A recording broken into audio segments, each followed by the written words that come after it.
Hello, Taurus, Sun, Moon, Rising, and Venus signs. Kamusta kayo? Sana po ay nasa mabuti kayong kalagayan. Welcome back po sa ating channel. Kung bago kayo dito, welcome din po kayo. Thank you for being here. I truly appreciate it. God bless you all po. Pauna mensahe ni Taurus ay King of Raphael. Ayan. Yes, it is safe to trust. Diba?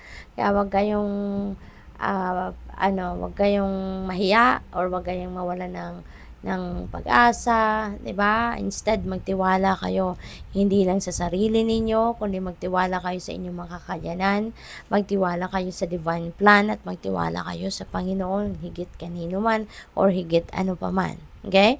Sa ngayon, nire-remind kayo na you have the ability to accomplish many things. Okay? At once. Kasi magaling kayong mag-multitask, magaling kayong mag-look after ng mga iba't ibang bagay or tao, sitwasyon. At the same time, maaaring ini-enjoy din ninyo yan. Kasi siguro then, what you are doing is, that is where your passion is. That is what makes your heart sing. That is what makes you happy. Diba? Kasi kapag ganon, kung masaya tayo sa ginagawa natin, diba? Parang lumilipas lang ang oras, diba? Tapos, mamamalaya natin, gabi na pala. 'Di ba? Yung ganon. It's because you love what you are doing, 'di ba? And it's easier for us to accomplish what we want to accomplish kung gusto natin talagang ating ginagawa. We have 8 of Ariel. Ayan. So, ang iba sa inyo siguro talagang you really love what to do. Ginagawa ninyo yung best ninyo para ma-accomplish ninyo yung ginagawa ninyo. So, nag-aaral din siguro ang iba sa inyo, nagre-research kayo, as in, you are trying to improve pa, no? Your talents, skills, and gifts pa dito because mas gusto pa ninyong ma-hone, palalo, mas gumaling pa kayo sa inyong mga ginagawa. So, maybe ang iba sa inyo, focused kayo ngayon on expanding your education or your learnings, no? Dahil gusto ninyong you will be at your best, no? As you perform your job or yung task ninyo. We have Knight of Michael. Things are going to move quickly. Sa ngayon, mawawala na dito yung mga delays, malilift na yung mga blockages, at magtutuloy-tuloy na kung ano man ang mga naantala, no, in the past. Ngayon, things are going to change and things are going to move forward quickly na sa ngayon. Maraming pagbabago ang maaaring maganap rito kasi nga mabilisan na ngayon ang galawan ng lahat, and maybe magsasabay-sabay ito, no? 'Di ba? Kung ano yung mga na-pending ninyong ginagawa or inaasikaso, maaaring magsabay-sabay na umusad na ang lahat, kaya things are going to progress then quickly sa ngayon for you. We have 4 of Gabriel. Wow, it's time for celebration. Okay? Maaaring meron ditong engagement for some of you. Maaaring may wedding na magaganap. Kung hindi man kayo ikakasal, baka kayo ay maiimbitahan sa isang kasalan. Ano? This could also be an abundant, no, reward for your hard work. Baka ngayon marireceive nyo na yung fruit of your labor. Baka ngayon marireceive mo na yung bonus na hinihintay ninyo, promotion or pay raise na hinihintay ninyo. So you are really going to be very happy at this time, no?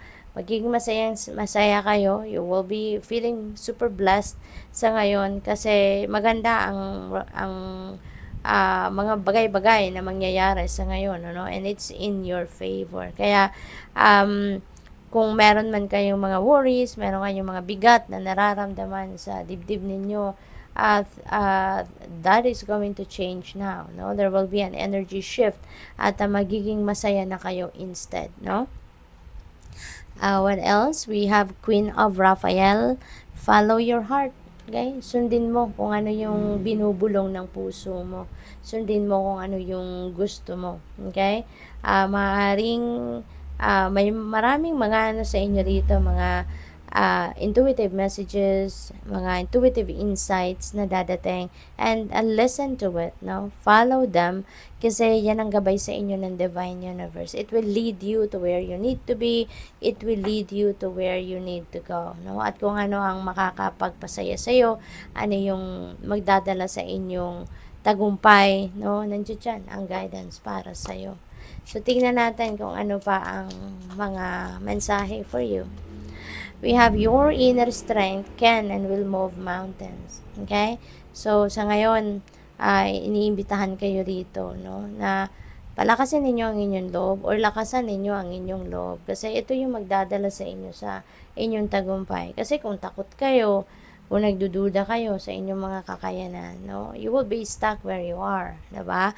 Pero kung may lakas ng loob kayo, kahit anong dumating na opportunity, you will take advantage of that, 'di ba? And walang ibang pupuntahan kundi magmo-move forward kayo. We have be patient, all is well. Okay? Be patient kasi hindi naman lahat ng gustuhin natin mangyayari sa timeline na inaasahan natin or in-expect natin. Hindi lahat ng gusto natin mangyari is mangyayari, 'di ba? Sa form at sa oras na gusto natin. Kaya dapat maging patient tayo. Huwag kayong mag-alala. Rest assured that all is well. Okay? Yan ang sabi sa inyo ng universe ngayon. Huwag kayong mag-worry, no? Bagkus keep the faith. Magtiwala lang kayo at magiging maayos ang lahat. What seems impossible is possible. Ayan. So, trust. Okay? Believe na walang imposible sa Panginoon. No? As long as nagtitiwala kayo sa divine universe, as long as nagtitiwala kayo sa divine plan, no? Walang imposible. Kahit inisip ninyo na, naku, parang imposible mangyari to. Parang sobrang hirap nito, paano kaya to, 'di ba? Parang hindi ito mangyayari. Huwag ninyong isipin na gano'n, no? Bagkus i-offer ninyo sa Panginoon, lift it all up to God and to the rest of your spirit team.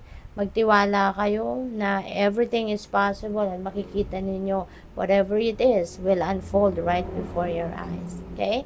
So good luck sa'yo. Thank you for watching. Love and light. Namaste.